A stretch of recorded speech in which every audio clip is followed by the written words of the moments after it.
खबर शामिल करते हैं जड़ावाला से। हमारे ब्यूरो चीफ तहसील जड़ावाला राना अली रजा जड़ावाला रोड खड़ियाला वाला पर वाक़ चौकी अलीपुर बंगला के करीब 59 गफ्मे में मेहंदी की तकरीब में हवाई फायरिंग का मामला।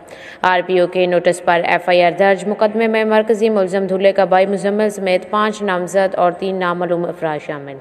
मकतूला के शौहर जुल्फ़कार ने कहा कि हम गरीब लोग हैं, रात को इनको मना करने के बावजूद भी इन्होंने अंधाधुंध फायरिंग की, जिसकी वजह से मेरी बीवी को फायर लगा तो वो मौका पर ही जान बहक हो गई। मकतूला के शौहर जुल्फ़कार का कहना है कि हमें इंसाफ दिया जाए, हमारे साथ होने वाले जुल्म की दादरसी की जाए।